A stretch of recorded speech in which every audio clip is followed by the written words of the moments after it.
There's nothing more refreshing than standing in a cool summertime rain shower, or bathing in the warm sunlight on a crisp spring day, or inhaling the cool autumn air, fresh with the scent of turning leaves and pine needles. These things, rainwater, sunlight, air, have long been assumed to be not only free, but unclaimable. You can't claim to own the sunlight that falls on my front yard, for example. A corporation can't claim intellectual property ownership over the air that you breathe and demand that you pay a royalty for inhaling. But these days, Jackson County, Oregon says it owns your rainwater, and the county has sentenced a man to 30 days in jail and fined him over $1,500 for the supposed crime of collecting rainwater on his own property. The man's name is Gary Harrington, and he owns over 170 acres of land in Jackson County. On that land, he has 3 ponds, and those ponds collect rainwater that falls on his land. Common sense would say Gary has every right to have ponds with water on his 170 acres of land, created using the runoff of rainwater from his own land. But common sense has been all but abandoned in the state of Oregon, as you'll soon see. Much like California, Oregon is increasingly becoming a collectivist state. You didn't build that, the government built that. You don't own that, the government owns that. That rainwater that just fell on your land, that's the government's rainwater, and you're going to jail if you try to steal from the government. That's the explanation from Jackson County officials, who initially granted Harrington permits to build his ponds back in 2003. Yes, in Oregon, you actually need to beg for permission from the government just to have your own pond on your own land using your own rainwater runoff from your own acreage. But the state of Oregon revoked his permits a few years later after he had already created the ponds, thus putting Harrington in the position of being a water criminal who was, quote, stealing rainwater from the state. Tom Paul, administrator of the Oregon Water Resources Department, is an obedient water Nazi. He insists, quote, Oregon law says all of the water in the state of Oregon is public water, and if you want to use that water, either to divert it or to store it, you have to acquire a water right from the state of Oregon before doing that activity, end quote. What he means, of course, is not that the water is public water, but that it's government water. The government owns it. And if you steal from the government by, for example, collecting rainwater off your own acreage, you will go to jail. Thus, even when rainwater falls on your own property, you don't own it. The government owns it. You didn't build that, the government built that. That's not your land. You only lease it from the king. And by the way, your property tax is due again. Paul continues, quote, if you build a dam, an earthen dam, and interrupt the flow of water off of your own property and store that water, that is an activity that would require a water right permit from us. And by the way, just for the record, Harrington did not dam up a stream or a river. He simply dammed up the runoff of the rainwater of his own land that later empties into a stream. So he wasn't diverting an existing stream, he was simply capturing the water that falls on his own land.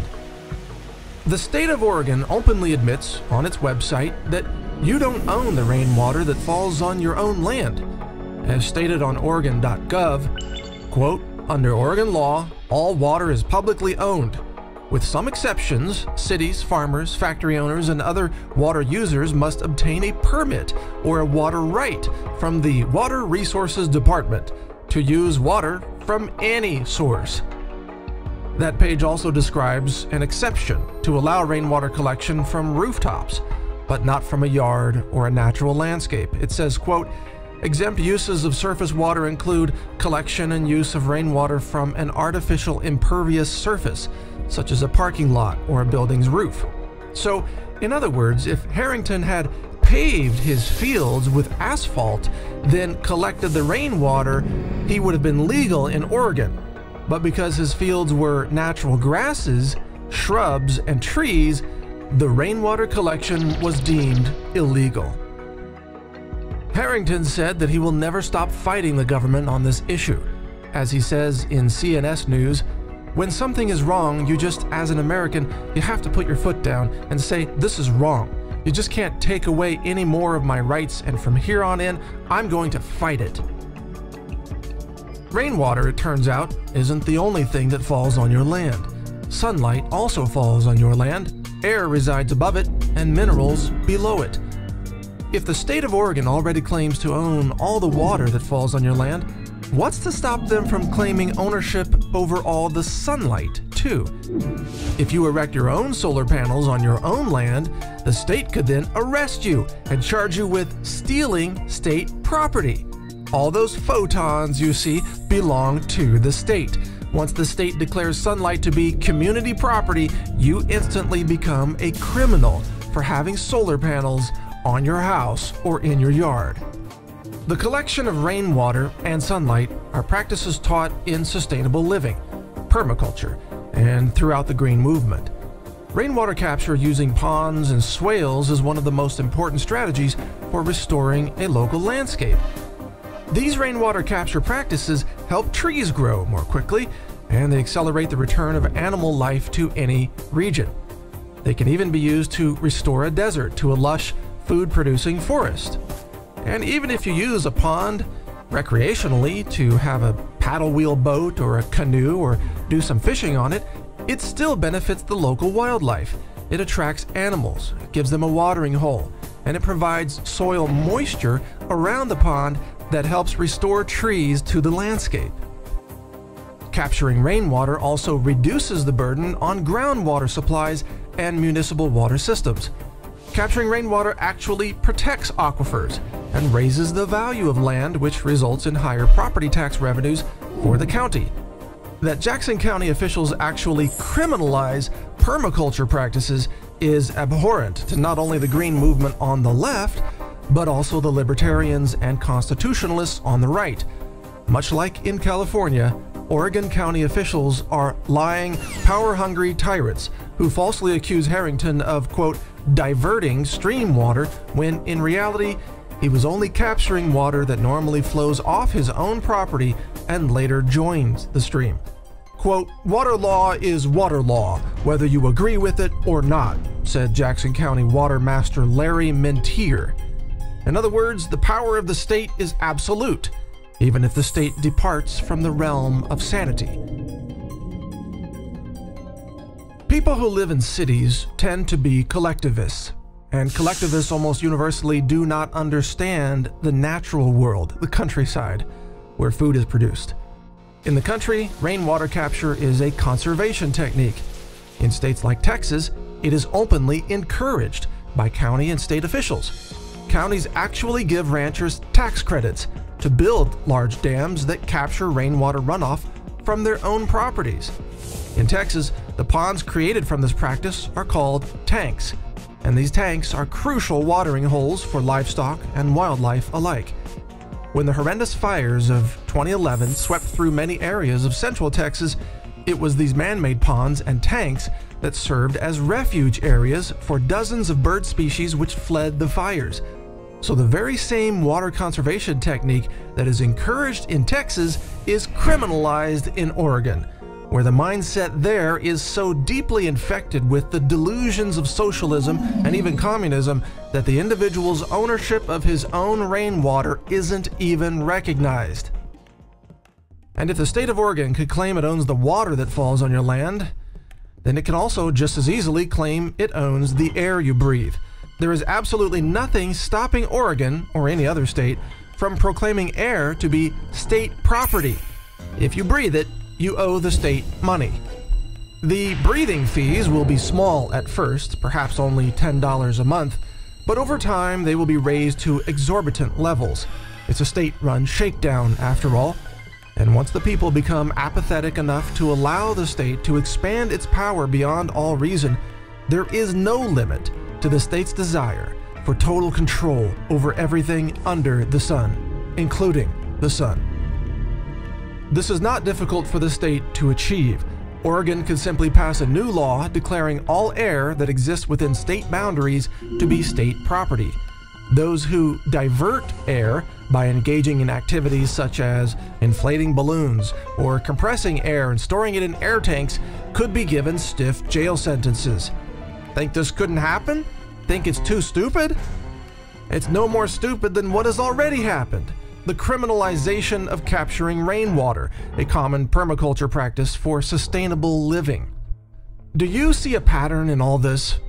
As naturalnews.com has reported, in just the last 18 months, California has declared war on small, local fresh milk farmers and distributors. Michigan has criminalized small local ranchers and animal operations. A city in Michigan has also tried to criminalize home gardens.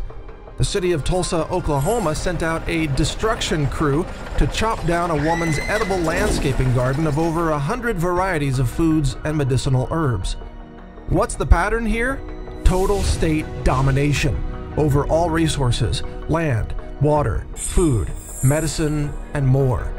This is part of the ongoing effort to crush self-reliance in America and turn everybody into a mindless, hopeless slave of the state, living on USDA food stamps, eating corporate engineered GMO, and following Agenda 21.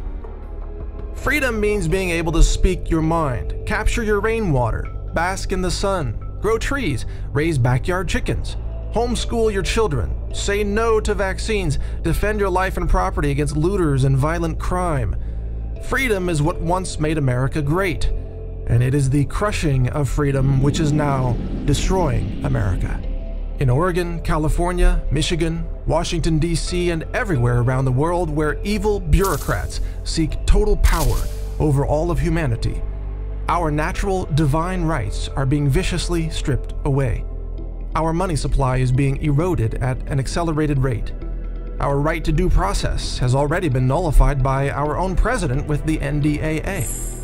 Our right to free speech is being increasingly censored and stifled. Our right to grow our own home gardens is under constant assault. The common cause behind all these attacks on freedom is collectivism, the idea that individuals have no value and that only the state can provide life, food, and an economy. This is accomplished through endless permit requirements that now make running something like an organic farm a paperwork nightmare. It is encapsulated in the recently publicized idea that, quote, "you didn't build that. The government built that," which ridiculously imagines that only government creates prosperity, not individual innovators and people who believe in hard work.